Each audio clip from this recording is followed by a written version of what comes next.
I'll show you this. Right, no. This is just a real ale that they sell in the supermarkets. Mm-hmm. But I think oh my god. you gentlemen need a taste of buttcom. Yeah.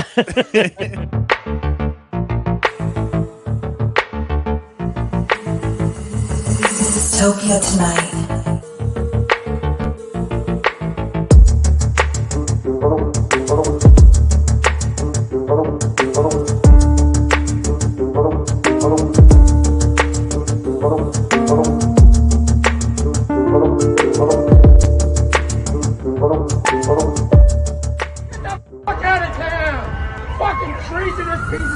Dystopia tonight.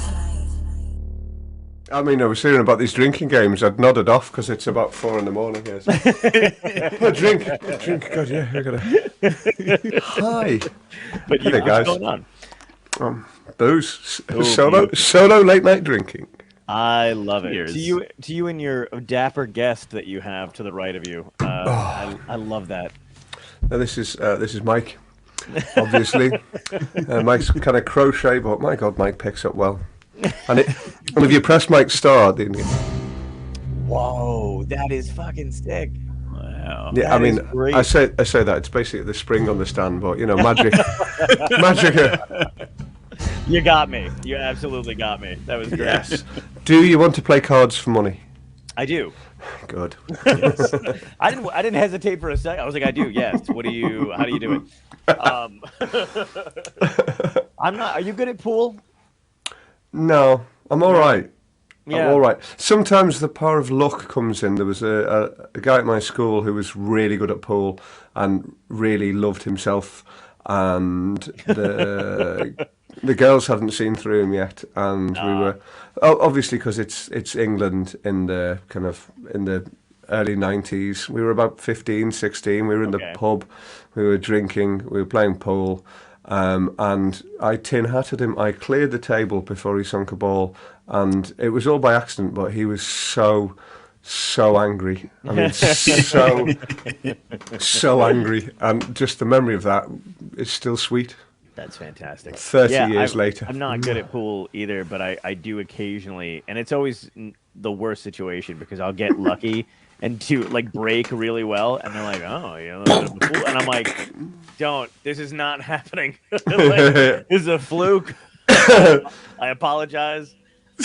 Some guy in a bar just going, "Oh, we're going to get hustled. Someone's going to get stabbed." Yeah, exactly. Just looking at you with a pencil. And that's what's fucked up because that first game is always everybody that you're playing against going, "Oh, this guy's pretending to be bad." And I'm like, "I'm genuinely bad. Please, I'm not hustling you." And they're like, "We're playing round 2." I'm like, "I don't even want a round 1. Let's just give up." I don't want to be here. Yeah. My Learjet broke down at the airstrip, and this is as near as I am to a telephone. Exactly. I want to go home. You're not leaving. I'm like, oh, Jesus Christ. Here in Pantsfield, Iowa. This game of Slap Cop. Now, I was listening backstage, and is that basically where you walk up to someone who's playing aggressive sports and just hit them between the legs to see if they're wearing protection? And if they're not, you just and you go, Slap Cop.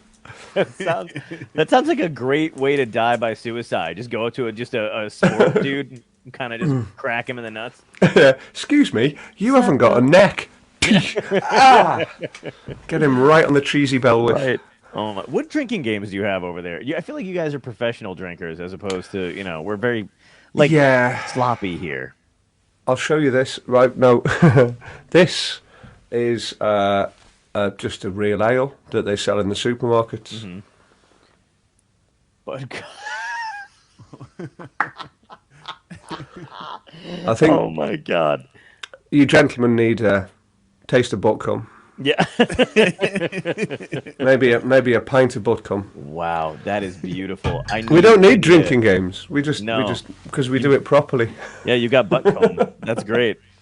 Who decided? Was that somebody's last name? Like, what in the holy? I bet they were like, let's try to make something so good. No, it's a village. It's a little village near Bristol that probably gets a lot of prank mail. Oh my God! From the religious right. What is wrong with you people that you wallow in buttcom? It's oh yeah, it's not comb, it's cum. Oh, it's cum? I didn't even. Oh, wow, that's even fucking worse. That's disgusting. But I'm glad you like it. Love it. Yeah, I can. Don't shame Silky that he likes to drink butt cum. No, it's fine. I'm glad. I mean, of all the things I'm into, that's probably the least weird. So we're very inclusive here. So butt cum is totally fine. Butt cum beer. We should get them as a sponsor. Can we do that? That would be excellent. I'll see if there's a website. Hang on a second. Well, let's face it. Ryan Reynolds has just bought a football team in North Wales, or is sponsoring a football team in North Wales. So yeah, that's really true. Any website? I'm assuming that if you search for, I'll tell you what I'm not gonna. Yeah, no, I'm not. Yeah, you're not googling that, are you? No. Butcombe Brewery Limited. Oh, nice. I'd make sure you go for brewery and limited in there, just in case Google says helpfully, "Did you mean farting toffee yogurt?" Oh my god! Sorry. Which is their sister flavor, by the way. Yes, it is. So what's been going on over there? Have you been going out performing and shit? You said you're getting back out on the Yeah, road? yeah. I've got a few different strands. I run some clubs. I perform as a comedian. I teach comedy courses. I do music gigs as well. So yeah, they're all coming together quite nicely. Awesome. I say quite nicely. I should just say they're all coming together nicely. It's really nice to be back out. And I'm getting to be more selective because I spent a long time on the road. I was just averaging driving about 20,000 miles a year. And it's just dead time, absolute dead time. So it's nice to be able to be more selective. Right. So I think within an hour's drive of where I live, there's 15 million people. So Wow. Okay, that's great. That's not bad. I don't need to go too far. So I mean, I was doing kind of the comedy marathons and stuff with you, listening to all the comedians from New Jersey talking about doing road trips to, continental USA and going, Right. And you probably go to Alaska from time to time. Yeah, we do all this. And I'm thinking, I did all that, but on the UK scale, which is like complaining about having to bend down to tie your laces. And when the Americans are going, my shoes are in the volcano, my shoes are, Right. What was the farthest you traveled for a gig? Oh, I've been to China. I've been to the States. I've been to the Falkland Islands. I've been Australia to the Melbourne Comedy Festival. I heard the Australian audiences love comedy. Like they're big. Oh yeah. I've never been. I only kind of basically went to Melbourne for a month and gigged in the CBD in the city centre, and didn't really go. You've got a continent, and I just kind of stayed within walking distance. Wow. So I believe there's a lot that's not around the outside of Australia. The stuff that's in the middle, it's probably less nuanced in its attitude to comedy. Oh wow, okay. I mean, I can't speak too generally, right? But I've got friends who played like opal mining camps, and they're like, "Yeah, you don't want to be bringing your whimsy or your satire around here." They want to joke about a guy who doesn't notice a bollard and gets a I never thought about sits down awkwardly on a traffic cone.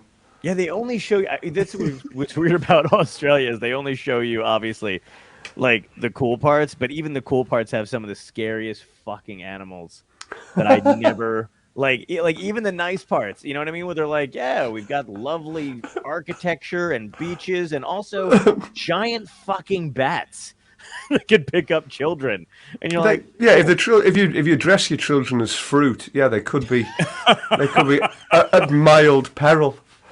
I mean, that's why we had kids. You don't. I understand. Australia used to be a crown protectorate. I'm not saying that I could be the next James Bond. I definitely couldn't. I'm 46. I fart without noticing. But I'm going to defend Australia here.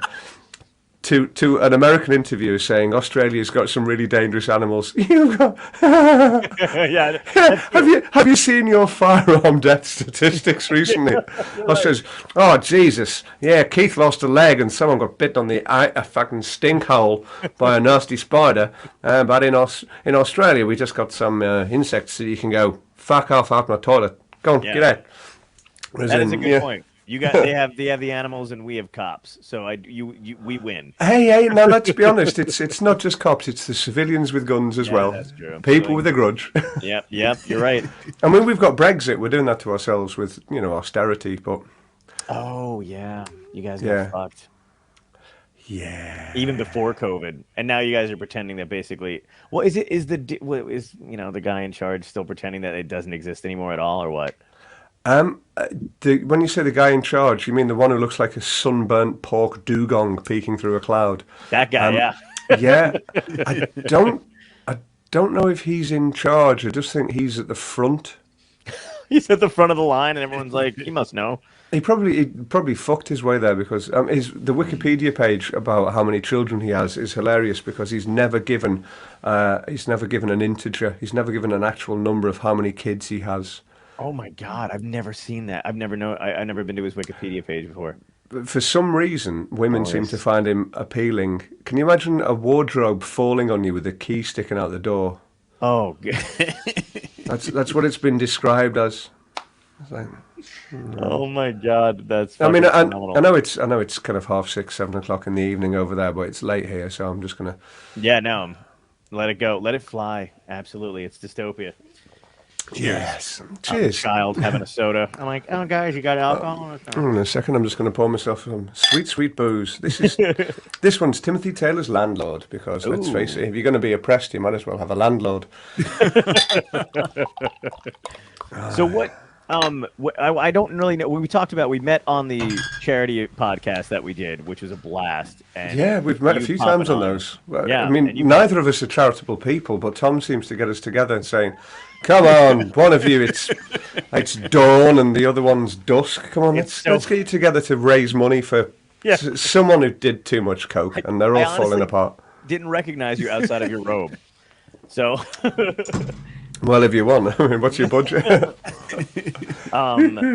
yeah, but I don't actually know your beginnings, man. Like, what was your, like, were you always interested in comedy, music? Was that your thing? What came first, the music or the comedy? I've always liked making people laugh, and I've always been musical. But it was at university I was blackmailed into entering a competition. The BBC were running the New Comedy Hold on. Award.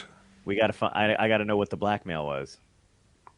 Oh, it was a friend of mine, and she said, "If you don't enter this comedy competition, I will have T-shirts and mugs made of that photo." And I went, "Oh, that photo?" And she went, "Yes, that photo." And I went, "Looks like I'm entering a comedy competition." Wow, good for her. Yes, yes, I haven't found her to thank her. Yes, but yeah, I've found nothing more fun since. It's interesting. It's a challenge. It's taken me all over the world, Nice. and I get to speak my mind. Yeah. I get to be honest because if you tell the truth, you never have to remember anything ever again, and that really Absolutely. helps. Yeah, I met some Did- fascinating people, and I mean, I know you guys through Yeah. word of mouth being being a clown available at short notice in the early hours of the morning, US time. When you started, was it more straight stand up and then incorporating music as you went along, or were you already kind of No, inclined to no, do I that? was doing music with it as well. I was doing Nice. yeah, just basically whatever it took because I was never really a big comedy fan as a child. Sorry, that was my chair Oh, wow. squeaking. I'll show you the chair. Oh yeah, please. Oh, beautiful! Wow, what a chair. It's an Aircall Classic, but it's got little socks on. Do you do you know Jeremy Clyde from I Chad know and that- Jeremy? I know the name, but Okay. if it's a comedy question, I tend not to watch a lot. I don't have a TV, Oh, so I don't seek stuff out. I'm not a kind of big archivist. I've not seen everything and read everything and done Yeah. everything. Tell me about. they were part of the British invasion, like music that came over, or whatever. So they were a musical group, Chad and Jeremy, and Okay. But we had him on the Oh. podcast. Yeah. Yeah, he was with Peter Asher. Yes, Peter Asher. Sorry, Yeah. So- from Peter, Paul, and Mary. Yeah. No, from Peter and Gordon. Peter and Gordon. You see, all these first names. There's Peter, Paul, and Bjorn, who were decades later. The Peter Principle, Peter out. Don't touch my Peter, that's private to me. Yeah. Peter Piper's Pizza, and Pete's Dragon. There we go. Yes. Rounded it out. Oh, Pete's Dragon. Beautiful, right? That's a childhood classic. It is. It's basically like Never-Ending Story, but without the harrowing bit. Yeah. Oh, Jesus Christ! Everybody. Yeah, exactly. When that fucking horse dies, that's the worst. Not spoiler alert, by the way, for anybody watching. But but the horse dies. Yeah. Yeah, when you pulled your chair up, there's this one joke that he did on the Dick Van Dyke Show, and he's like, "Do you know what we call that in England? A chair." And it was just kind of fun, just reminded me of it as you pulled it up. I love a daft joke like that. I wrote one, and it's one of the simplest jokes I think I'll ever write, and it really pleased me. And I tell audiences, and there's always a couple of people kill themselves, and the rest of them just go, "What the fuck was that?" Do you know what? Do you know what the name Adolf means? What? One Dolph. You're going to be really deadpan with it. That's great. That's Thank you, great. kind. Do you remember the first joke you ever wrote? Oh God. Bear with me. Oh, sure. Oh, I love I mean, this is going to make great. Well, we've got Mike here. Hey, okay, So yeah, We'll just, talk to him. There we go. Yeah. Shut up, Mike. Prick. Crocheted bell end. I've got a shelf of books, and these are held together with gaffer tape, so they're all stuck together. God.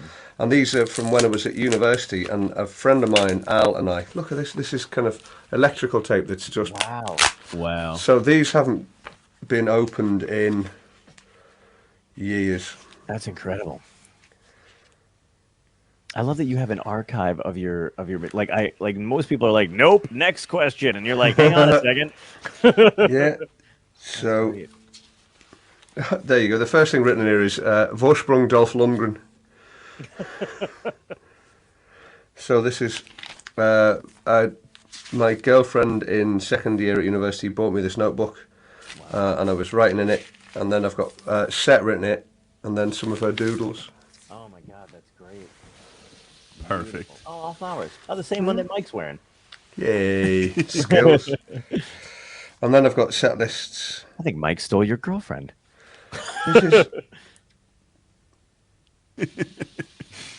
This is really weird. Yeah, so basically it's kind of a set list from 1993, 1994. Oh, wow. Oh, nice. Someone... I just got a note saying, kill the child, but raise the afterbirth.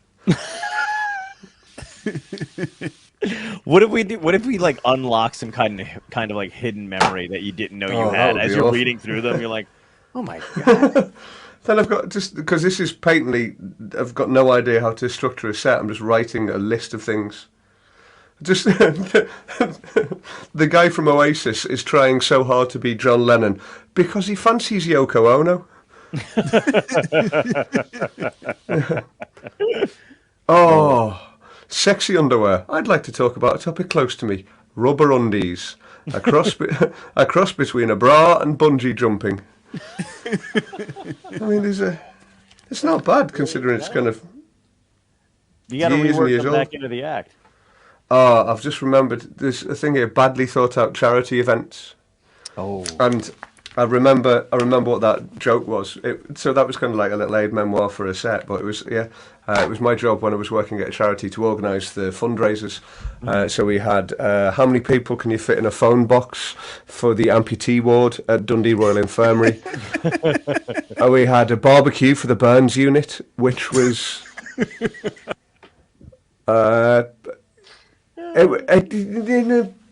We'll term it a partial success. And then we had trees and wine evening, trees and wine evening for recovering vegan alcoholics, which got very much out of hand. So yeah, these are kind of That's brilliant. The kind of shit. So if you were in like a comedy fan when you were younger. What exactly do you think made you funny? You Or what shaped your sense of humor? You know. Oh, it was probably the family dinner table, because Nice. it's those times when you're not supposed to laugh, and the laughter is all the sweeter for the fact that if you know you're not supposed to laugh, like kind of right. Have you ever laughed at a yeah. funeral? Oh God, All the time. Yeah. Yeah. Tom and I are sadists. Yeah. We're like not even people we know. We just go to funerals to laugh. Yeah. To gloat and to point and to ha ha ha. Well, Beat you. Look who didn't make it. Dum dum dum. Another one bites the. Is there a buffet? Oh man. A mate of mine that was talking to, he was at a funeral, and it was a kind of full-on kind of Irish Catholic funeral.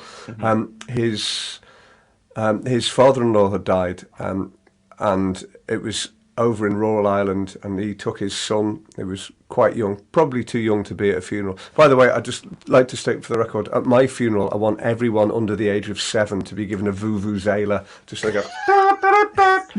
if it gets too dry and dusty, just have a go on that. Harp on that.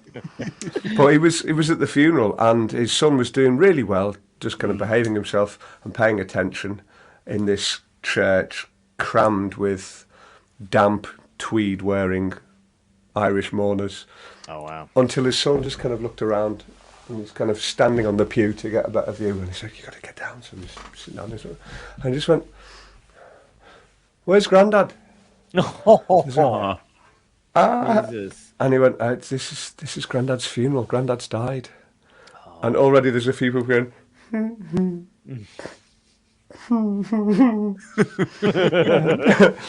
"Grandad's died." And he went, "Oh, okay. And just sat there a bit longer.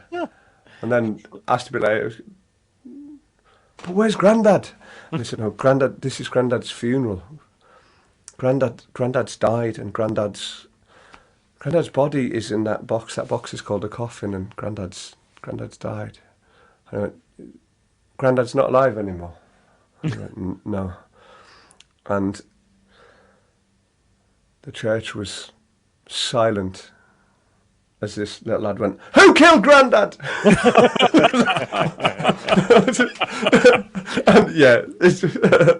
And they had to stop things. Yeah. Kids at a Funeral is like the weirdest. One, a great name for a band, but also Yes. my great grandfather passed away, and I hope so. We buried him, but we were at the front of the otherwise. Fingers crossed. Yeah. I mean, that soil means you can't either. Right, yeah. For fuck's sake, John. I was napping. Yeah. I was taking a shower, you prick. Even worse. Oh God. We were like in the front, where the family sits or whatever, and then but my little cousin was 3 at the time, and we had left her out of that room, and somehow she had gotten in, and she was just playing and running around the room, and she ran by and saw my great grandfather sleeping in the open cast, and went, "Hiya, pops," and kept running, and we all just started laughing, hysterical. Like, I guess she's gonna be fine. Oh yeah. Yeah. That's the open casket thing's it's really not a UK thing. It's definitely a US thing. Yeah, it is. It's wow. more. It's so fucking weird that we do that shit, because the only thing anybody does with an open casket is go, "It doesn't even look like them." Then why are we staring at it? Like, can we just move the shell to another room, or maybe burn it so it doesn't wake up later? Oh Kill us all? yeah. Yeah. They Stones used to in do the- it in the living room, in like people's houses. They used to yeah. leave them in the house. Embalm them? No embalming. They used to just lay them out. And Just leave Oh. them. Yeah. Wow. Yeah. You That got is to great. Well, yeah. Isn't there? wait with the body, make sure that the soul doesn't come back. Right. Oh my God. I can't. I'll be needing that. Oh my God. I have a great another bizarre kid story thing. I was in a diner. I know this is terrible. It just popped into my head because it's like a kids say the darndest thing episode. So, but with whatever, but with less jail time for the host. See, I don't get doesn't TV. get it. He doesn't Well, get Oh, Cosby. He's a Cosby Ah. reference. Yeah. Hey, I've got a song there. Do you want a song? I would love a song. Okay, here we go. It's this one. It goes like this.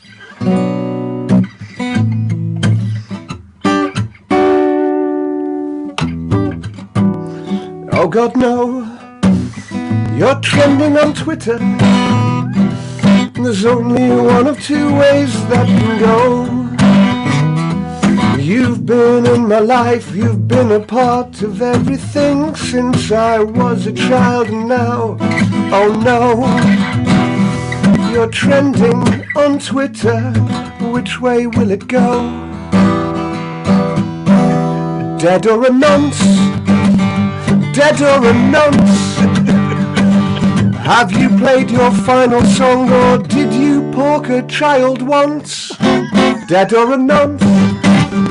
Dead or a no? Oh, Charlie Watts. Shit. Dead. Yes. That is phenomenal. That was fucking great. Totally trumped the kid story. But I'll tell you anyway. Sorry. No. That was great. That was phenomenal. So I'm in this diner or whatever. I'm sitting there, road gig, coming back, eating by myself. And I'm at the counter. And next to me is a father and son at the counter. And one of the waitresses walks by and she's giving them their bill. And the kid didn't finish whatever he was eating. And she's like, oh, well, I'm not taking that plate until you finish those vegetables. And she goes, I bet you thought you left your mom at home, huh? And then he's eating and he goes, actually, she left us. And I was like, literal spit take. I fucking laughed so hard. And the dad was even like, don't fucking say that out loud. Like, actually, she left us. And I was like, oh, that was fucking hilarious. Oh, that's really good. I hope he remembers that for the rest of his life. Oh, yeah. Remember we were in that diner in the middle of nowhere? Not literally, but metaphorically as well. Just driving round and round and round. And that Italian guy just sent soup all down the window. It looked like something from the Fisher King. Just the window went red. Great reference. Thank you. That's a great fucking movie and book. Well, there you go. It's what I got instead of looks. Yeah. Wait, no, back to, so do you have any siblings? Yes, I've got a brother my brother's taught at Princeton. Wow. He is a scholar. Modern languages, French, German, Arabic, and now he teaches in Glasgow, the university there. Older or younger than you?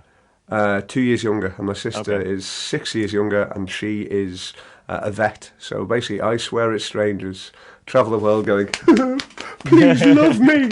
And yeah, they're proper grown-ups. That's insane to me, though, proper because you're literally you're a comedian, and you're not the youngest child. You didn't grow up watching comedy, and that's crazy. You're doing it all wrong. But right, you know what I mean? Well, oh, thanks, random white guy on the internet telling me how I'm doing it wrong. Now I know how all women feel, aside from, I mean, it's incredible. I mean, that's like, I love it. It's not the usual story. So were you guys the cut-ups at dinner around the family table, like misbehaving kind of shit? Or were you like kind of just wise asses altogether?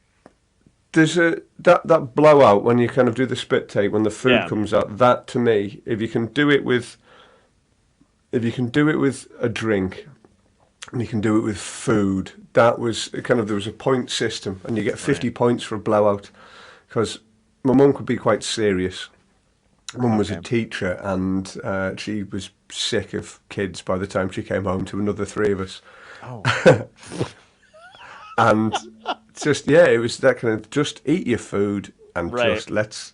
So it was trying to make my brother and sister laugh and my dad laugh, and then if you could make mum laugh, that was the... But my brother, he won't thank me for sharing this on the internet.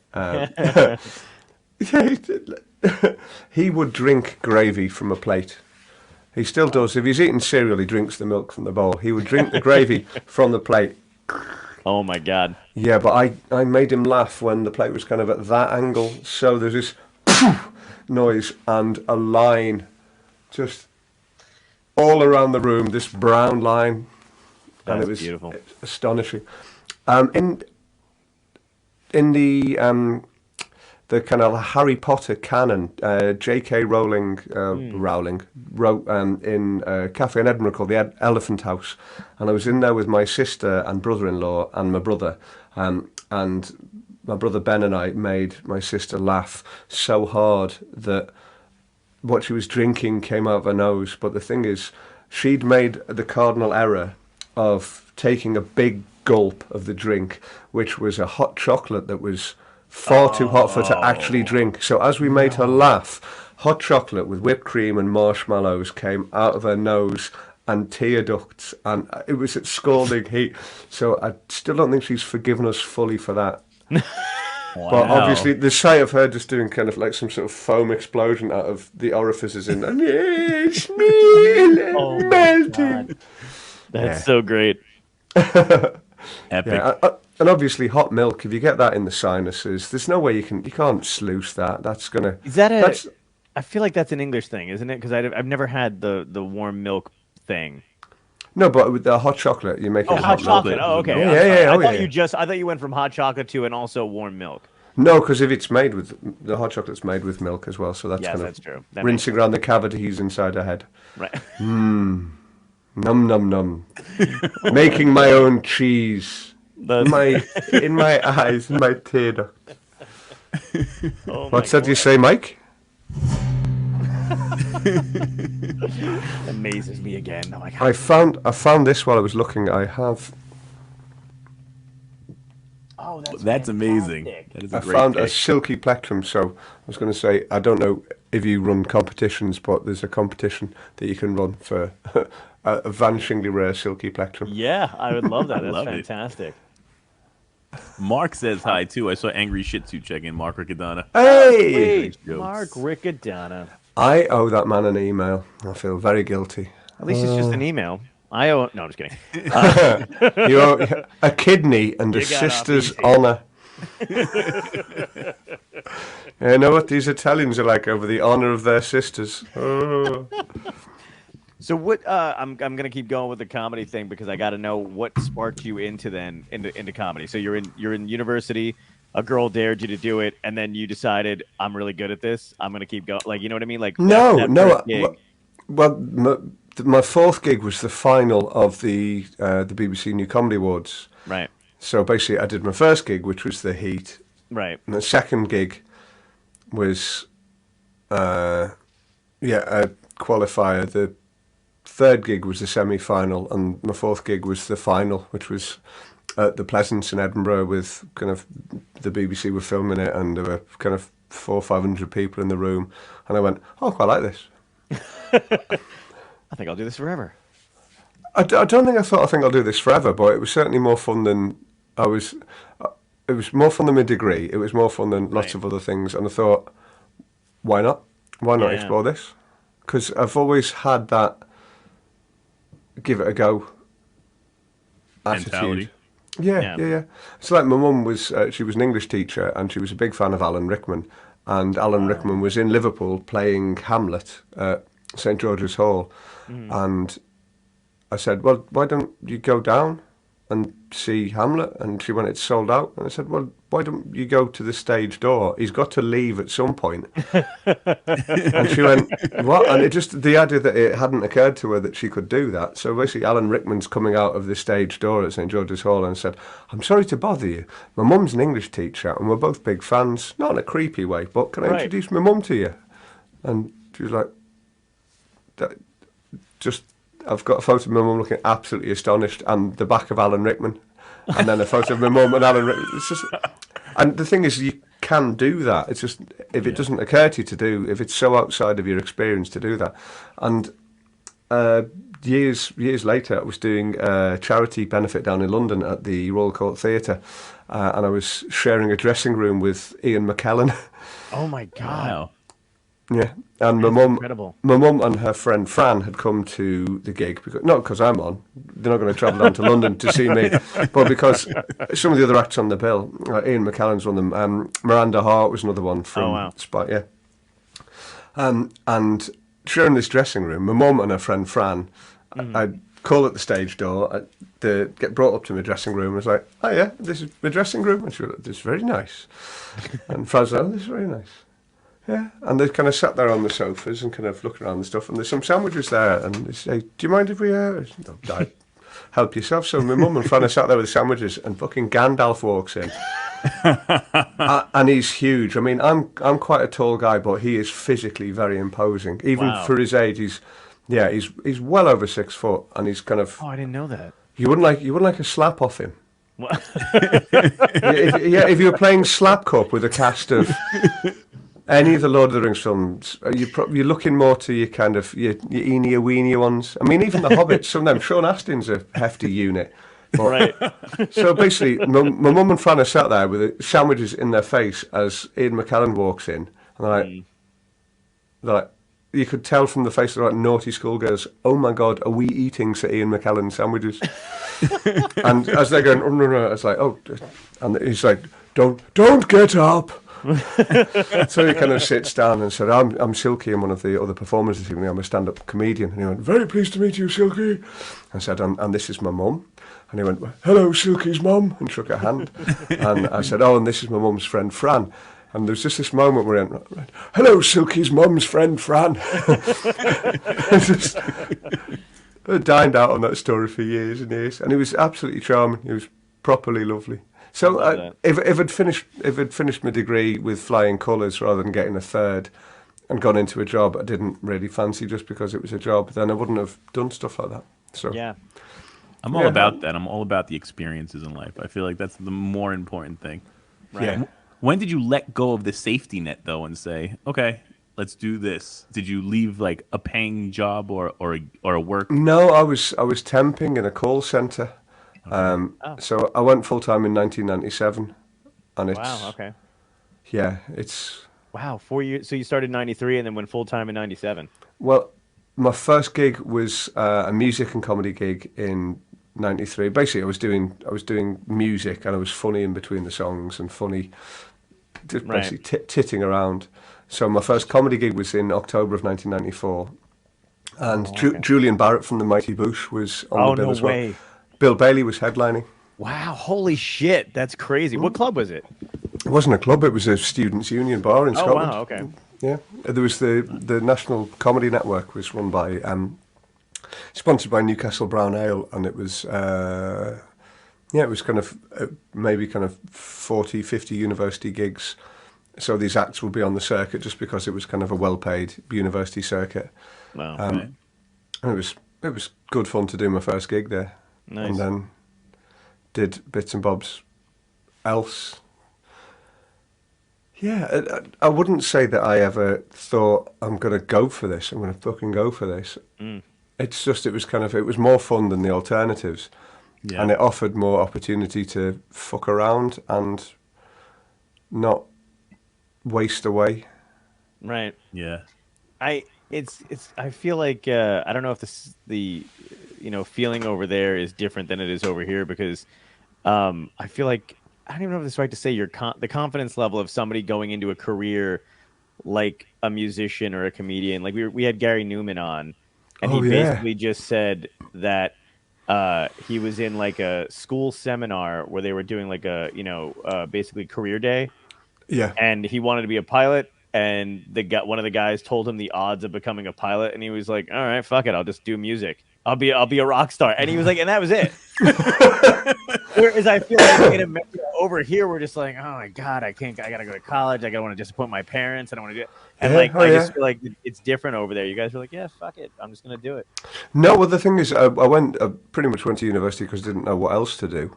I got a place. It was a good uni, and yeah, I didn't What want were you studying?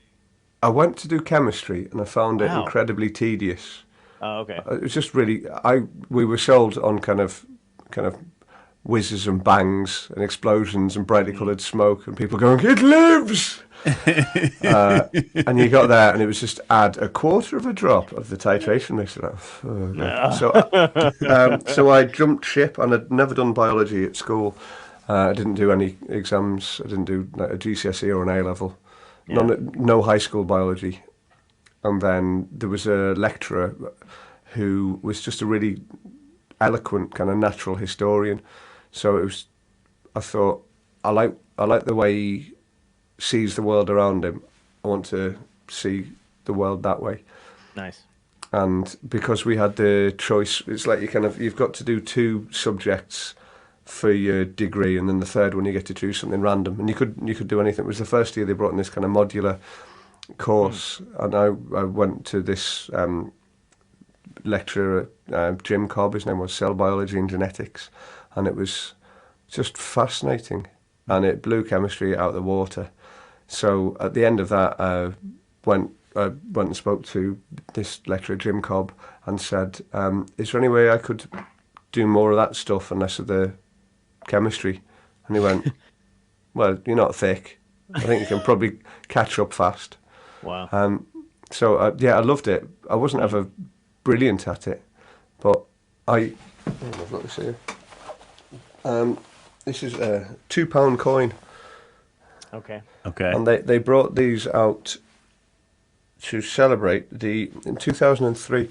They brought these out to celebrate the 50th anniversary of Watson and Crick, Oh wow, nicking Rosalind Franklin's X-ray crystallography work to find out the that is structure of awesome. DNA, and Wow.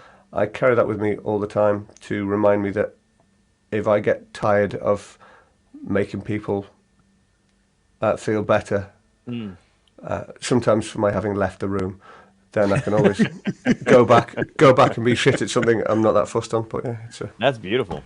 I didn't even know that. You're like, I could just go save the world by doing chemistry stuff, or no, you don't get to go and save the world by doing chemistry. You get to go and smell smells and go, God, I wish I didn't have to smell these smells every day. I remember my chemistry professor lit the desk on fire once, and we were in awe, and then the rest of the year was shit. He was like, "Watch," and then it's like, with the magic of chemistry, and like the whole desk was on fire, and then out in an instant. And then we were like, "This is gonna be awesome." Nothing ever No, happened again. yeah, that was the high point of his year. Every year, once a year, Yeah. knowing at some point in his teaching career that's going to go wrong, and there's going to be just some kind of disaffected lab technician who smells strongly of weed, going, "Lo, the magic of chemistry," with a fire extinguisher. Fucking prick. It was that, and one of the kids finally got to use that eye washing thing because he got something in his eye. We were like, this is sick. Will he be able to see again? Melting. No, you'll be fine. Yeah. Oh, that's awesome. So 94, you went fucking full time, and then 97 I went full time. 97. Sorry, 97. Yeah. You went full time. Yeah, I graduated with not a very good degree, and I've been playing in bands. I've been doing stand up.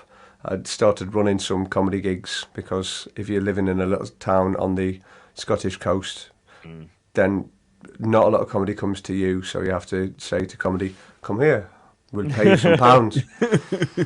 So yeah, I've been running gigs since, and I think that's been a blessing and a curse. I sometimes wonder where I'd be if I'd never run a gig, but I know I'd be a worse comedian. I'd be a worse person because you've got to have a lot of compassion to run gigs. Because I'm not doing it for the dollar. I'm doing it to make a room where people will go again and again and have a good time. Yeah, absolutely. Yeah. If you're running a gig to run just a one-off, then it's not going to work. Whereas if you're running a gig, I'd say when I'm dealing with kind of new venues or new co-promoters, I say there's no point in doing this once. We do this to build something that's here after we're gone.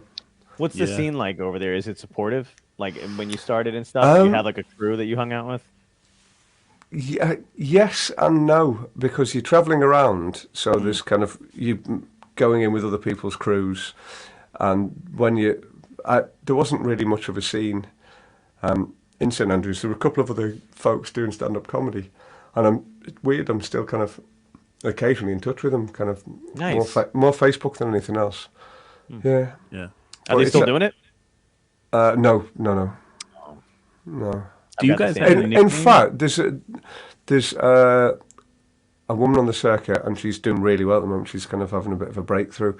Her name's Ria Lena, and she did the same degree as me at the same university.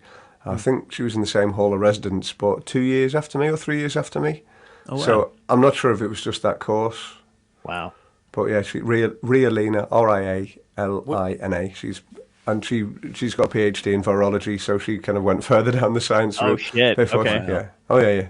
Were there bigger comics then that you and your friends were kind of chasing? Because for us over here, it's like Eddie Izzard was the first like really British comic that I like kind of like leaned towards. Like I looked that I knew.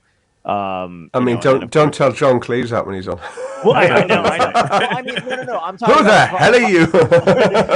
As far as pure stand-up goes, because John Cleese never did stand-up. No, true that. Eddie Izzard did, the stand-up and stuff, and then, Ricky Gervais dabbled in it after his series was successful. But I'm trying to think of this other guy who's a brilliant stand-up when I was younger that I'd seen do stuff, but he was very like, Andy Kindler?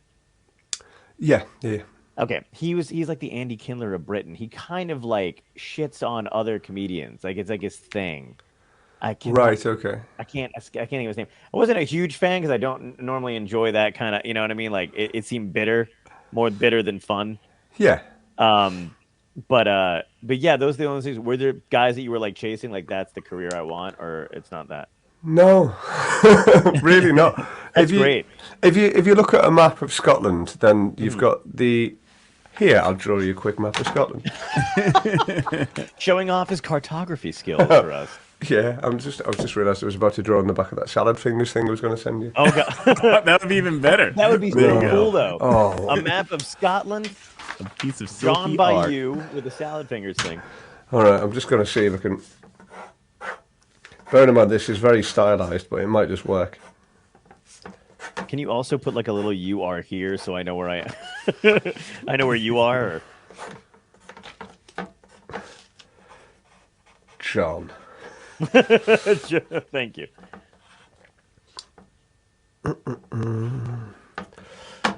Welcome to Live Drawing with John and Tom. This is my new Bob Ross segment. I'm going to do some happy little tree. I love that people got pissed and angry at the documentary because they found out that he cheated on his wife, and I'm like, sorry, kids. If you had a voice like that and someone just melted in front of you, Right. you just, I mean, Yeah, exactly. I set great store by fidelity, but if you looked like Bob Ross and could get laid, looking like one of the Hair Bear bunch with a paintbrush instead of a penis, do it. Do it. Right, so here we go. I'm gonna see if I can get this. That's fantastic. So there, Scotland is quite stylised. Yeah, John, okay. John, you are over here, Okay. far to the west. Tom, whereabouts in the US are you? I'm more New York. Okay, So I'm like so- New York City. Okay, and John, are you in New Jersey? I'm in New Jersey. Yeah. Okay. There you go. Tom and John. Oh, there you go. Beautiful. Nailed it. I was Thank just slightly above you, John. So basically, you've got Glasgow on the west coast, you've got Edinburgh on the east coast, and then on the little bit that sticks out, Fife, is St Andrews, which has got maybe 13,000 people in it. Wow. Okay. Nothing. 13,000. Wow. No, I mean, term time it's got 35,000 because you've got Okay. students and you've got staff and stuff. But basically, you're at least an hour from Edinburgh. Wow. Okay. They took away the train station in the late 60s. The train used to run across the golf course. It's famous for golf, but I never picked up a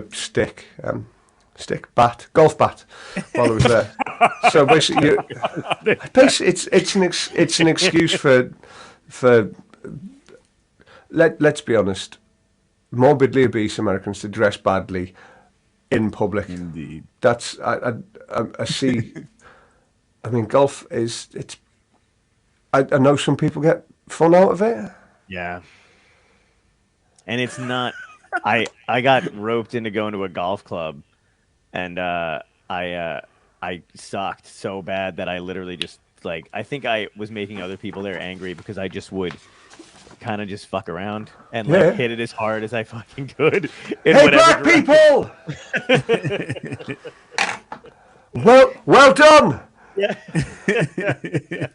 I was like, Yeah, it smacks of. I mean, even though like St Andrews is a municipal course, there's so much kind of privilege and exclusion.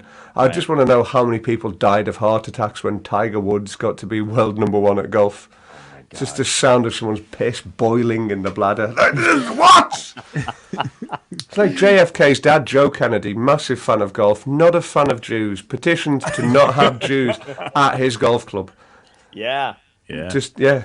No, it's amazing the monsters we allow and like welcome and then hero worship through time. Oh, you know what God, I mean? yeah. Like it's insane to me. We're like, if anybody like, and then you bring it up and people get annoyed at you. It's like, what are you gonna say that for? It's like, I don't know. 'Cause Why do you have to remind us that Michael Jackson, despite having written those great tunes, paid off a child's parents? Yeah. Thanks for all the holes. Here's Billie Jean. You've many been holes hit do you by. think Billie Jean You've been was fucked by a sex criminal. Ooh! Ooh! Oh my god. That's It's weirdly great. cold. When you go to buy. Oh god. When you go to buy a Michael Jackson album, it shouldn't have a number for how much it costs. It should have how many children, just little, little, Oh little talent wow! marks for children. If you were taller than the spaceman, the guy who wrote this album would let you ride his own private roller coasters. Oh. Yeah, This is Casey Kasem. yeah. Just that no one in the US seems to notice that Casey Kasem had the same shaped head as Quagmire from Family Guy. Hello. I didn't even realize that. You just said it. I'm not from here, which is why I have the outsider's view. Holy shit! I didn't even realize that. Oh, what was your like first big break then? Going out like actually felt like, oh my god, I've made it.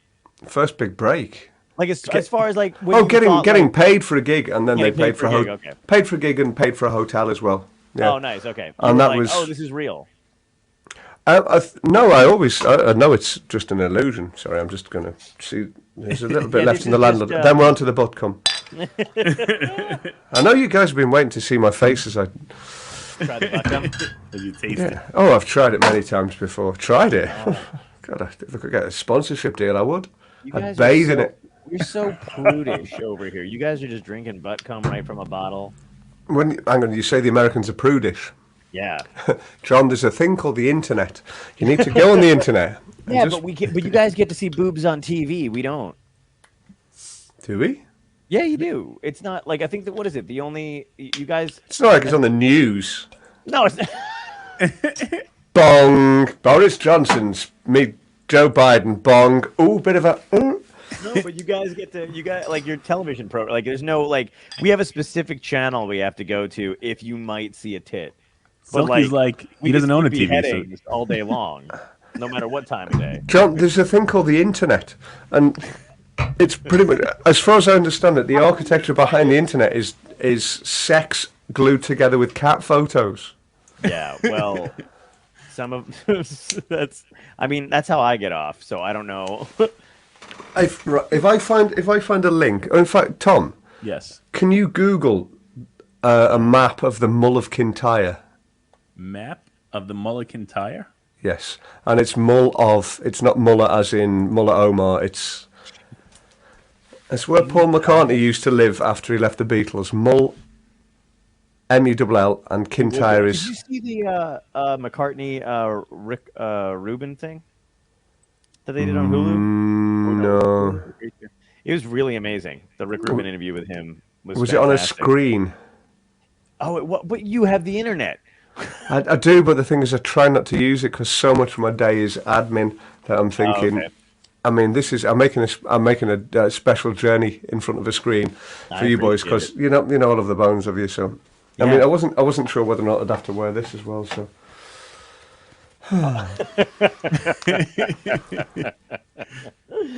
It depends. I mean, New Jersey, half and half. Depends on where you are. Between Tom and I would say half of the mask.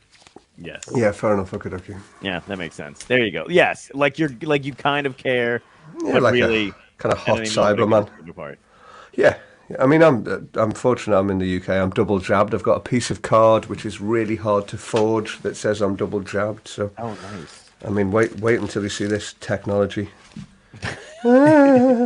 Technology. Oh my God. We're in about the same boat.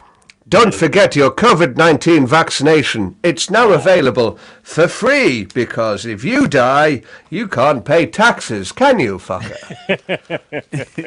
I mean, were the vaccinations free in the US as well? Yeah, they Indeed. were definitely free. I mean, obviously, ivermectin, very expensive. They were free because they didn't want any of us to die, but they're not going to give us any cancer treatment for free, so it's fine. Yeah, it's I weird, feel like isn't it it? balances out in the end. Yeah, of the yeah. day, right? Yeah. I have I've pulled the map of the Mull of Kintyre. Okay, if you can pop the map of the Mull of Kintyre up. Wow. Can you put? Is there any way you can pull back on the map so you can see the whole peninsula, the Mull of Kintyre? Hold on, let me. This is the most technical this show's ever gotten, and Tom's like, Hang on a second. It's time to I shine. can do it. Tom's sat in his gamer's chair, which is probably adjusted maximally for his entire body to be in the flow state of comfort and ninja-like understanding. They're going, what the fuck am I looking at? Maps? You know what I love with your accent and then directives that you're giving? It does feel like we're running a mission. You're like, great, now zoom out. Excellent. Gentlemen, I have a proposition for you. It's called the Crown Jewels Caper. Because the thing is, in the UK, my accent, it's quite measured, but it's patently northern. It's not very strong as Liverpool accents go. You hear a fucking strong Liverpool accent, you think, fucking hell, I need some subtitles under that, because what the fuck's he going on now with the prick? Calling people lid, you fucking knobhead. Smell your ma! But... I'm assuming to an American audience, because it's a British accent and you're not quite sure whereabouts it's from. If I just put a little more enunciation to it and a few longer words in, then it's like, oh, okay, we'll let him fly the plane. Yes, that's right. I like to eat live rats and thumb pine cones down the eye of my penis, but in this measured tone of voice, despite the fact I appear to be hammering a pork bollard up my anus with the heel of my hand. Do you mind if I have a go on flying your plane? I simply knocked on the cockpit door and the chap let me in. Good day to you.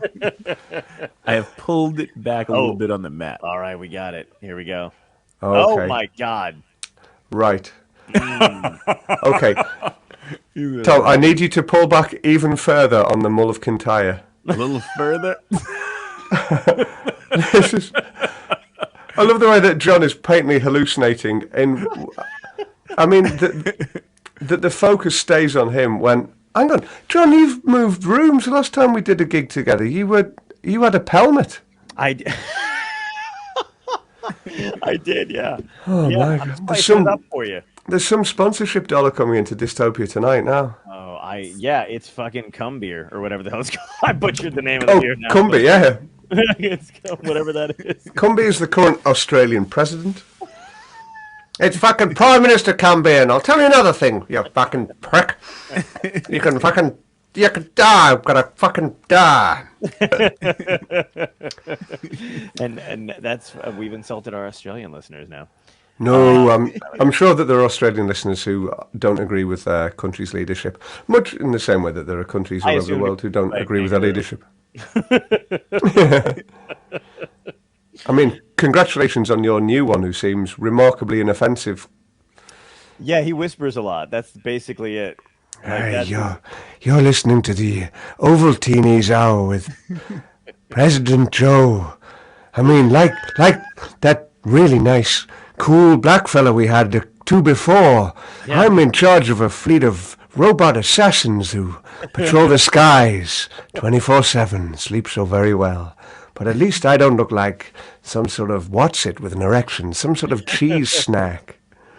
He's always speaking as if, remember when you were young and like somebody, like a grandparent or anybody around that age range had enough of your shit, and they would just be like, all right, that's enough. It's time for bed. What are you doing?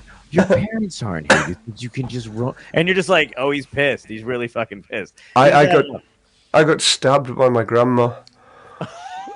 So that voice just it's stabbed like accidentally. No, I think she thought I was going to get out of the way, and I didn't expect her to jump forward as fast as she did.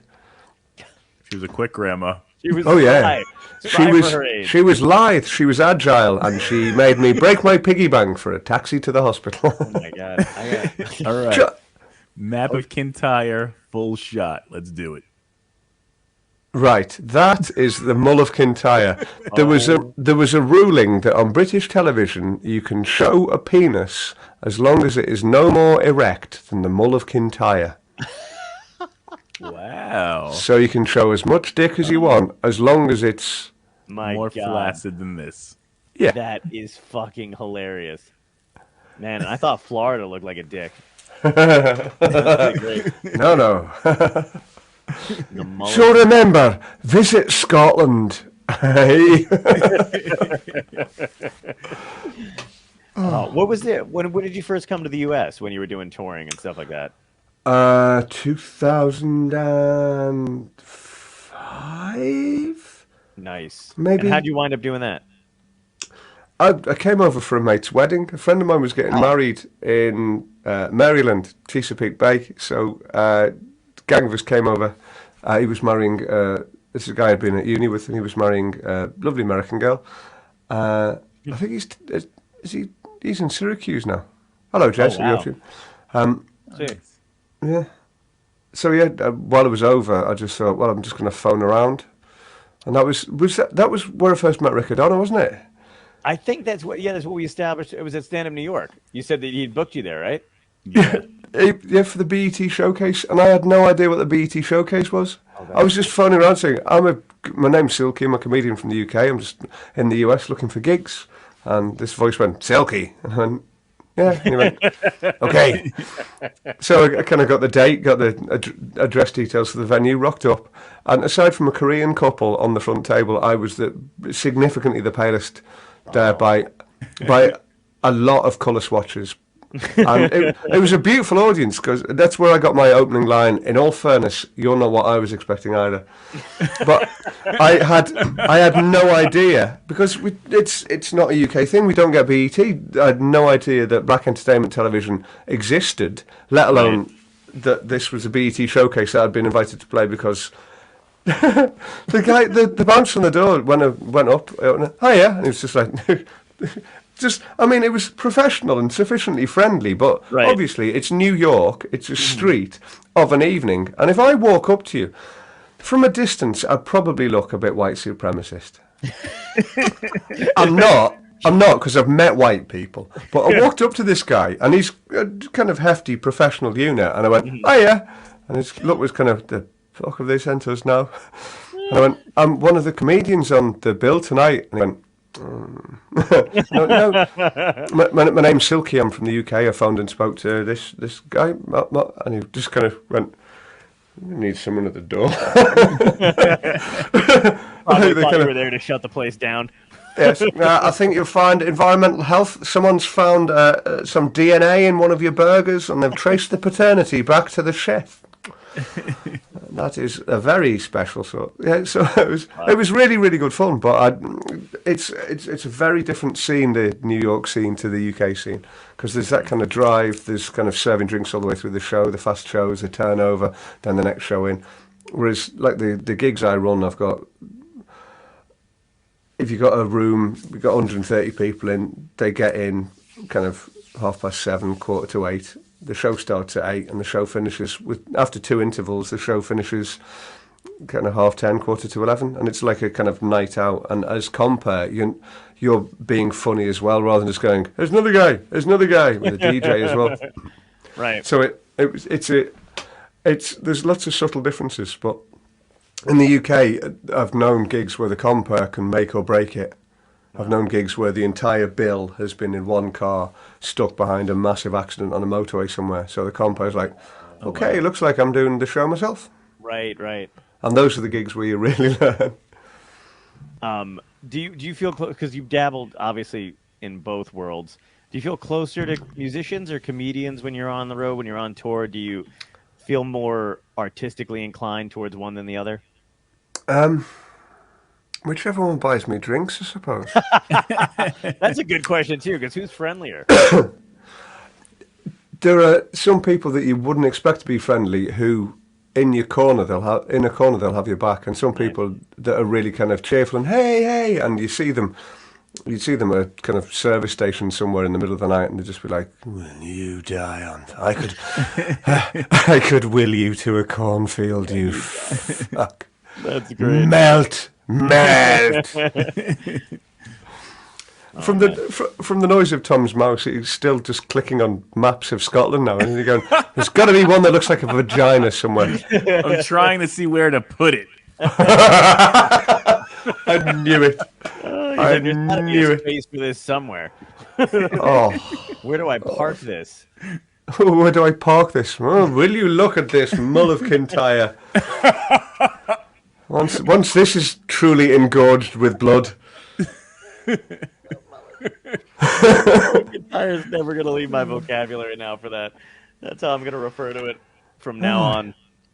Now you're gonna seem so much more cultured, John. When you're I like, am. "You want to see my mull of Kintyre?" This is oh God. This is I can see Scots Americans all over just going, I'm going to have to write a letter to Poveromo. Get your own fucking culture.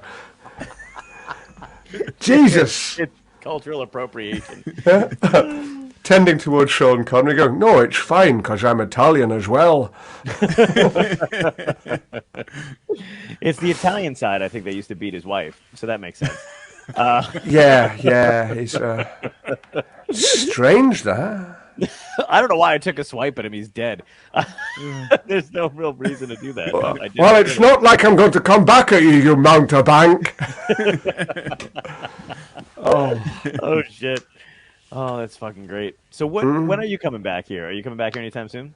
Do you know? I've no idea. I'd love to, I know but things are weird between the two, right? Like you're technically you can travel here, but it's like a fucking hassle, basically.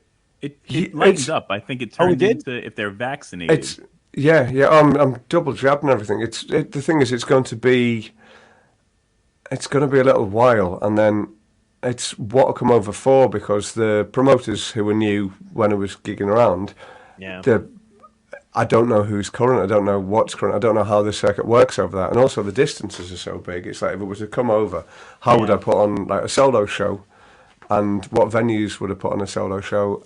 And I'm an unknown quantity, so it's not like I've got TV, I've not got profile. Yeah. I mean, people might be curious, but in 2021, I don't want people to be curious to meet a straight, white, middle-class, middle-aged bloke. Right. I mean, there's so much more that you could go out and find that just doesn't look like a haunted toe.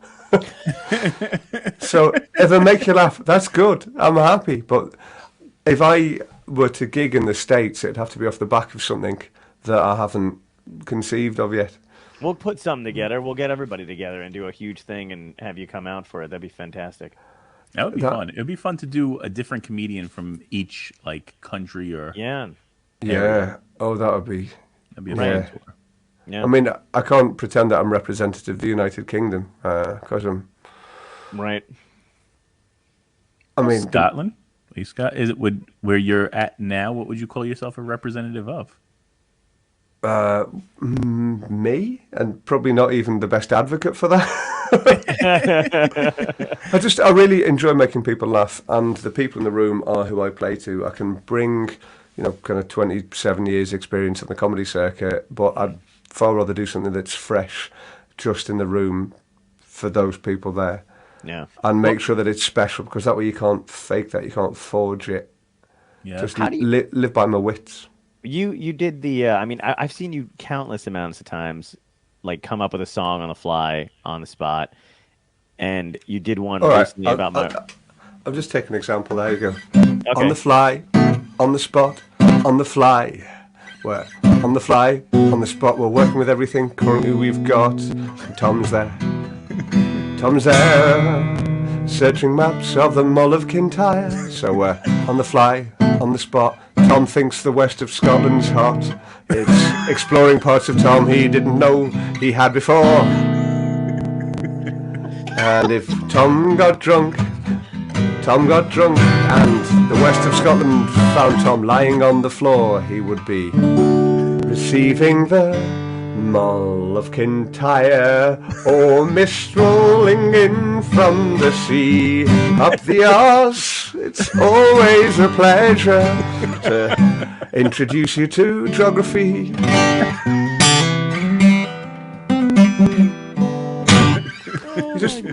Just on the fly, on the spot, everything is the beginning of something else. Yeah. What? I got to know the when did you realize you could fucking do that and put that together? Because I find that so unique. I mean, a lot of people think they can do that kind of shit but they kind of like train their brain to do it. Like usually when you see a comic go, I do improv. It's like improv, like maybe at one point in his career, he put together 2 words. And he just gets the audience to say the same shit. but I've seen you do it like that, exactly like that. I don't know how many times on this show or on this first time you're on this one, but like on the network or whatever.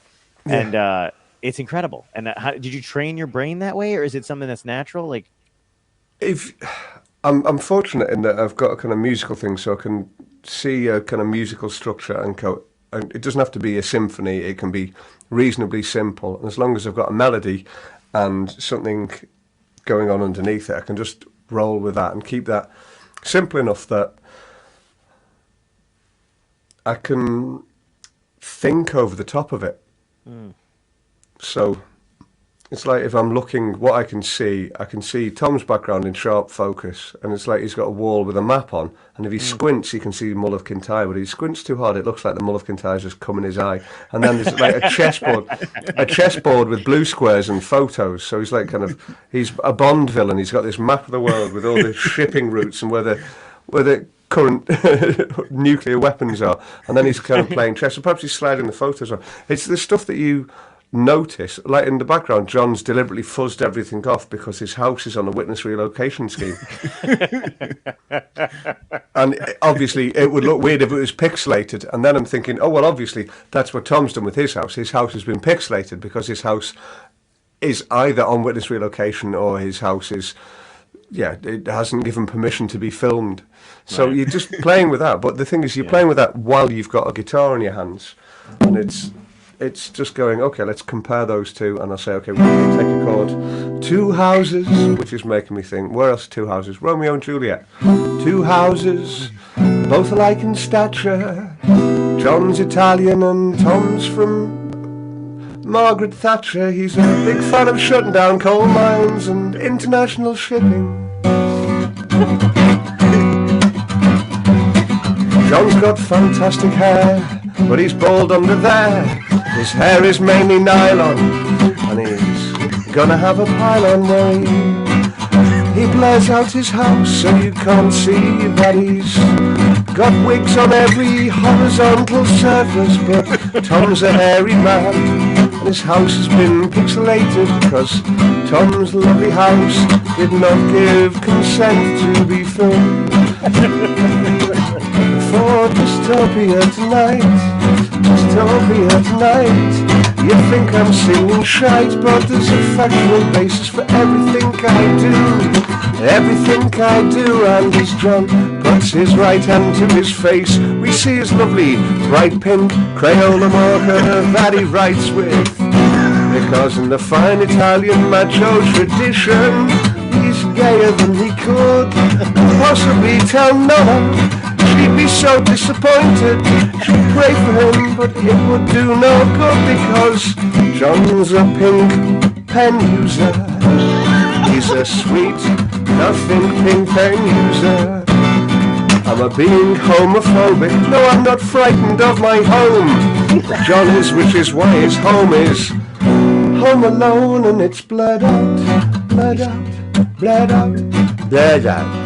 Yeah, so the song fades out in a blur.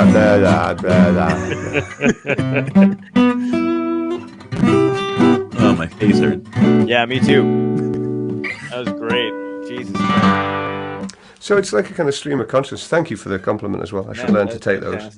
That was amazing. But it's being playful. It's like live playfulness. Yeah, it's phenomenal. I love every time you do something like that. And plus, every time you do it, people are like glued to it. Everybody, you mesmerized, I don't know how many comics sitting in these boxes when you go off. It's amazing. Indeed. Because we don't like to shut up. So, I mean, anytime you get us to do it, bravo. That's the power I have. I have to ask you the big two questions that we ask every guest that's on. Okay. Because we're coming to that point. So if you could go back in time, give yourself a piece of advice, your younger self a piece of advice that would help you out today, what would it be?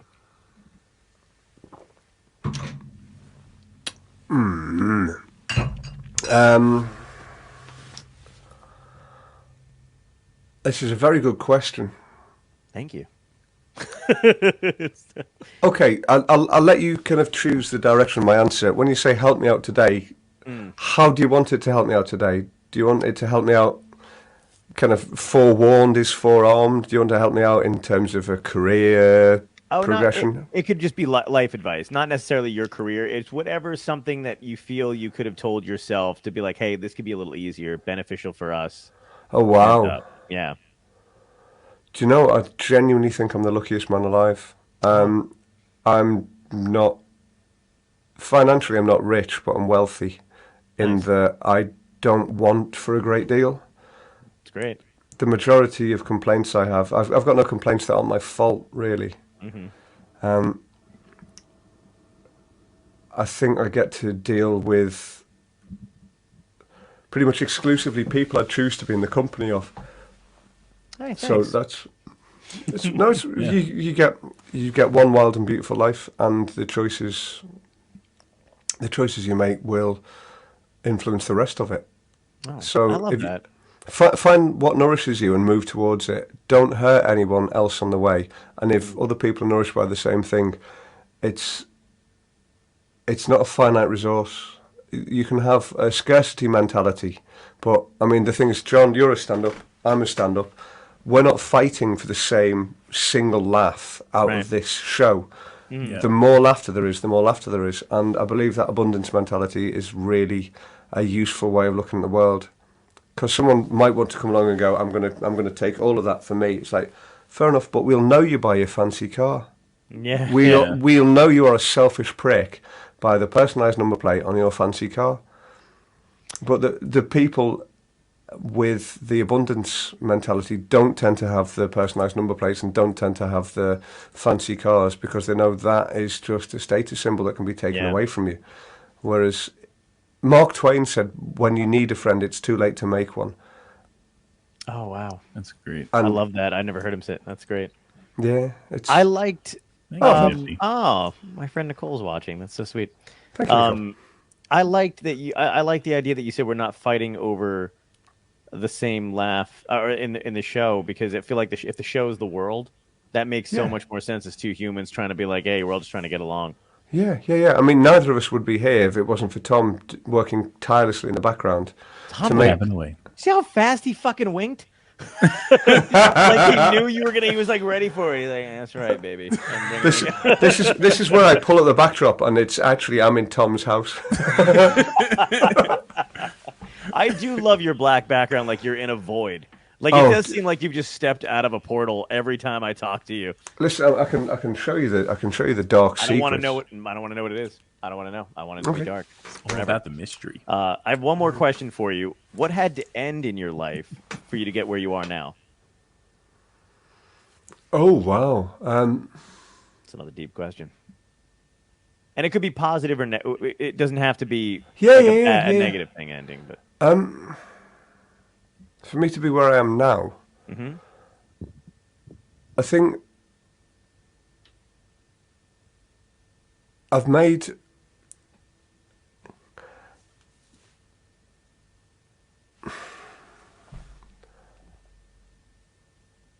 I appreciate that this dead air is... it's not what you need. Hey there, it's building suspense, I feel like. I can edit it in post so that it makes it look like you're... I was leaning in. Oh, there we go.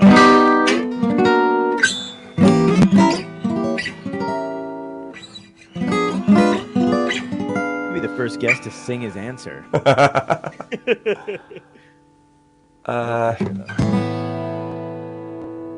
Don't feel you're anything.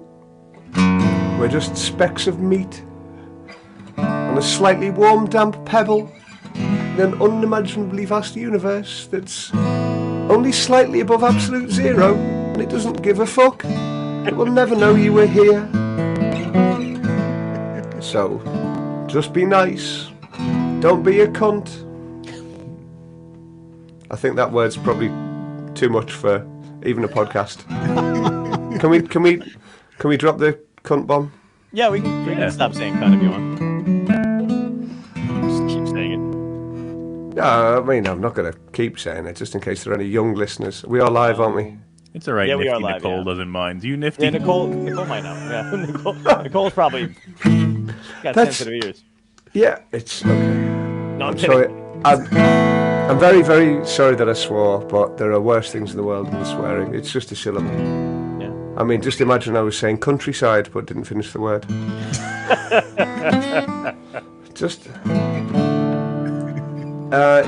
you can paint yourself into a corner by not being nice. My naive ears.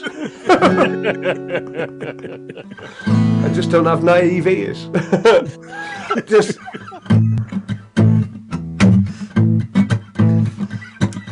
If you've been nice to someone and they take advantage, then okay, you know that they are the sort of person who takes advantage of nice people. But if you've been nasty to someone, then you're not getting a representative response from them. Because you've been nasty to them, so it can't hurt to be nice. Give it a go. And also, be dead good at martial arts and have the largest standing military in the world. I mean, that works for China. They're, pretty popular because people aren't, telling them off. Go, oh, what are you doing to all your Uyghur Muslims? Oh, we don't know, but isn't it weird how short our organ transplantation lists are? But if you put it all in a nice song, then they probably won't understand. Because they can't listen to everyone everywhere all the time. Because that's what the American-led Echelon program does instead. Death to the West! Death to the West! Poveromo's hairy! I don't think he's Italian. His Syrian name is Arrabbiata.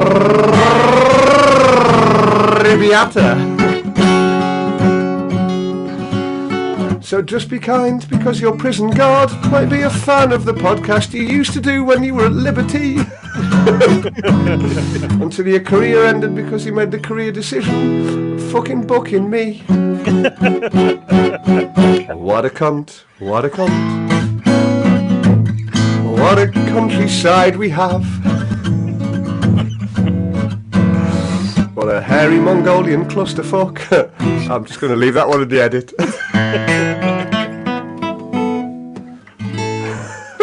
Fantastic. Dude, thank you so fucking much for coming on, man. That was amazing. Oh, it's a proper pleasure. It's a proper pleasure. So basically, we're gonna switch off the feed and just stay drinking, right? Yeah, absolutely. Yeah, for everybody else can just wonder what we're doing. Yeah. I just want to let everybody know. I'm going to put up this link to coffee because Silky can't be found on YouTube, but you can buy some of his art. Tell us a little bit more about that too, because I'm new to coffee. Oh, okay. It's if I were organised, you'd be able to subscribe, and I do kind of monthly or weekly or daily content. But as it is, I've got some shit for sale that I've no idea how I'm going to send around the world, what with Brexit and all that. But these pictures on either side, if you're watching the video feed, I've got some posters that were they're actually made. They're not printed off a computer. They're made on a Wharfdale press, which is a great big steam-driven piece of machinery. The font blocks, the lettering is actual movable movable lead type, and it takes about 2 tons of pressure, so it feels like they're embossed. And the font blocks are 150 years old, and they're lovely things, actual things. Even the blind can enjoy my posters. They're a gift, a feast for every sense. They smell nice. They're on lovely paper. I'm not sure what they taste like. Coming in? Yeah. I need to ask, John, can you just show me the vessel you're drinking out of? It's a large soda from Panera Bread. It's basically a. It's basically $6 worth of rain with. Mm-hmm. So it's litter full of sugary rain. This is my comedian's drug of choice. It's just sugar water. Sweet. Do you ever sneeze and your teeth just blow out in shards? You It's just gonna stick on the inside of it. You would think so. You would absolutely think so. I gotta stop drinking this shit. It's my one real vice is soda. Wait.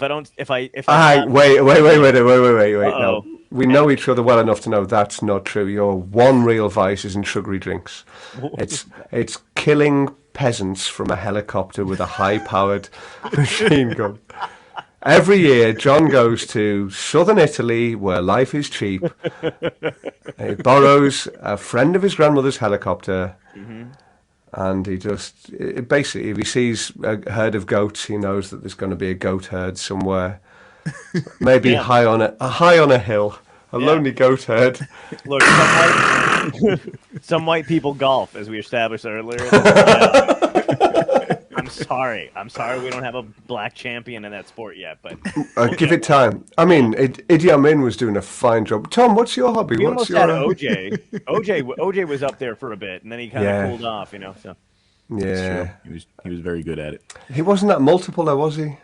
no, I mean, by my reckoning, if you've been in more Naked Gun films than you've killed people, you're not. and you say you don't get the telly out there. Oh, it's no. I saw Naked Gun at the cinema originally because I'm incredibly elderly. Do excuse me. I think that's the first rays of dawn. I have to just collapse into a pile of smoking ash. Goodbye. And like that, he was gone into the Hoover bag. I've just realised I've got a Swiss Army knife here with a bottle opener on. So if I do that, that was a particularly good one. Yeah, that was great. It was a particularly good one. And I also want to mention Mike, where you can get Mike. Yeah. Oh yes, my friend Emma Crossland made crocheted Mike for me. So I have sent a link to her Twitter. She doesn't make them commercially, but if you ask her nicely, she might do. But at the moment, I need to thank Emma, Captain Twitchy on Twitter, for making Mike, because I've done lots and lots and lots and lots of online gigs over the past nearly 2 years now, and everyone asks about Mike, and no one really wants to know about me, which is thanks, Emma. We're just gonna like Photoshop Mike over you, and it's gonna look like he's the one that's been talking this whole time. Oh yeah, that'd be cool. That'd be cool. I think John's gonna contact her and ask if she can make one for his mull of Kintyre. Well, basically, you just take Mike, you turn it upside down, and use a different wool. Instead of purple for the shaft and grey for the tip. I mean, I don't know. I don't mind grey for the tip. That's fine. I'll be Mull of Kintyre the Grey. So, the two bands we're going to form up today's show are Kids at Funeral and John's Grey Tip. Oh, wow. Oh, wow. Jesus fucking Christ. So, yeah, I've got shit for sale on the Ko-fi, which is on there, ko-fi.com/silky. But, yeah, I mean... And do you want to plug your next show coming up? My next show, I'm doing a music gig in Manchester tomorrow night. If sweet. Yeah, so yeah, I don't know. No, what I'd say is, if you got money to buy stuff on the internet, then if you're in the UK, go to the Trussell Trust. If you're in the US, find a charity near you, or just find a homeless person near you, give them money to them. All right. Because you can make. If you've got money in your pocket at the moment, if you've got coin in your pocket, then you're in the top 2% economically in the world. So use your change to make a profound difference to someone's life, instead of meaning a comedian can buy more hilariously named beer on the other side of the world. I mean, find me on the socials and follow me and all that. I'll see what free stuff I do put out there. But yeah, absolutely. I can't wait to get to that side of the pond so I can see you in person, Silky. Yeah. I'm incredibly tall. I'm terrifying. I'm about 8 foot. The two of you, though, I mean, I'm going to be like, you're going to look like your two dads and I'm your delinquent child if the three of us ever hang out together. Hang on, how old are you, John? I'm 36. So, wow. Yeah, I know. Yeah, you didn't. Hang on, no, it's all right. We'll edit that out. We'll do it again. Oh, 36. Oh, yeah, that's entirely plausible. Fuck. The hell are you drinking? This is some sort of bread product. It's sugary water from a bread company. Oh, what do they add to the bread? Well, yeast. Oh, okay, so basically you can have a yeast drink.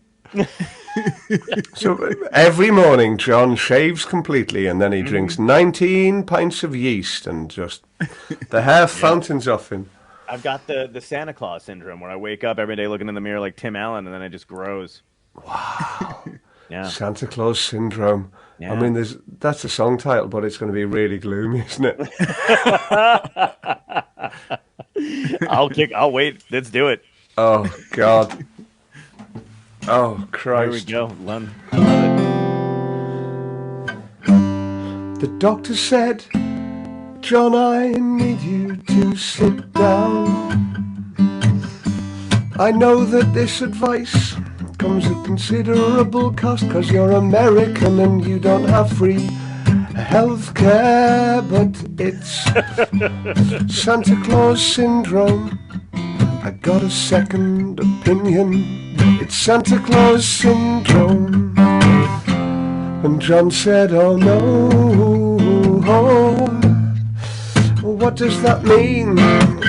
The doctor said, well, you'll come down chimneys. You'll come down chimneys. You won't be able to stop coming down chimneys. And John said, is that all? That doesn't sound so bad. And the doctor said, only one day a year, only one day a year, so your nuts will fill up like a space opera. You'll wish you hadn't thrown away those massive cups. Your plebs will swell, your plebs will be massive like Santa's sack.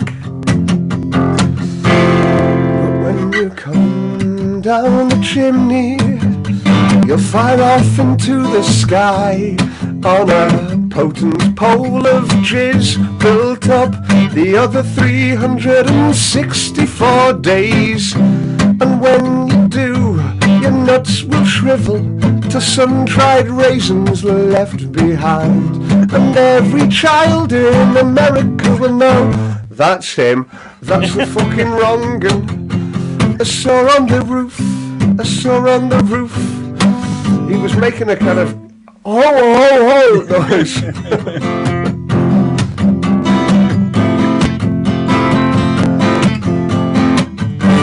And his plums were very shiny. He had lovely glinting baubles. I'll never forget. I'll never forget.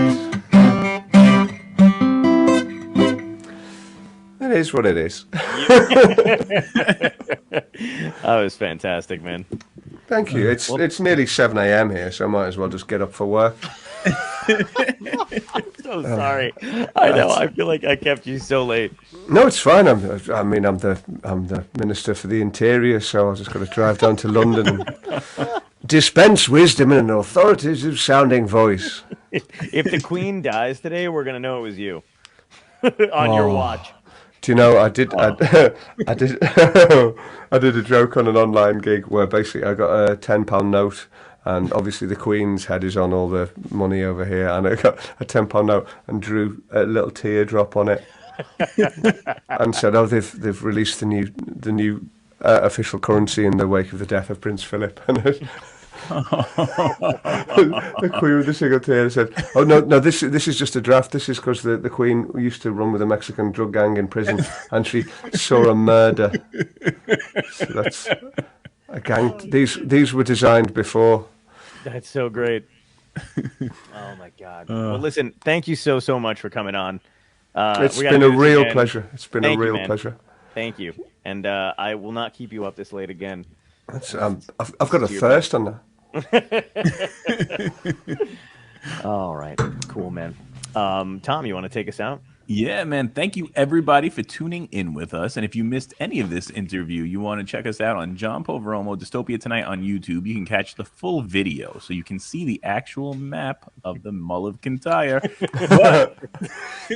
Or Google it yourself, or just search for veiny bang stick.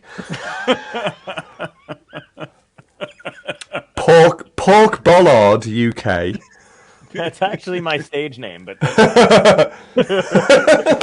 John Poveromo, the pork bollard.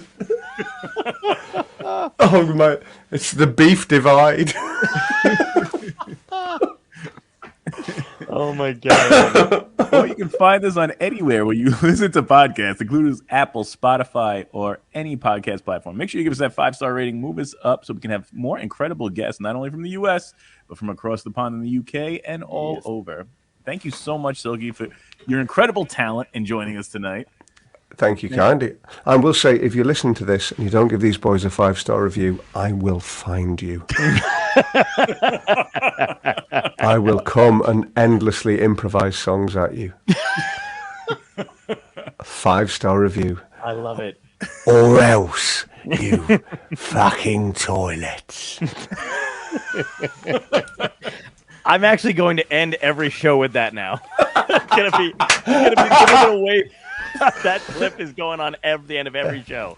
If you don't give me a 5-star review, I'm going to climb inside your dreams and fuck your eyes out your head from the inside. My name's Prince Andrew. You don't fucking serve me, you toilet. I'll serve you.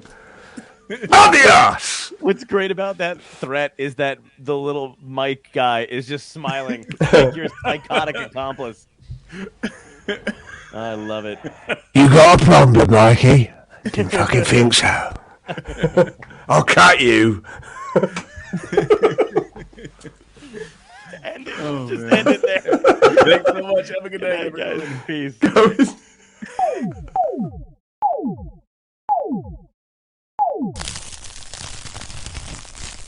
Dystopia tonight.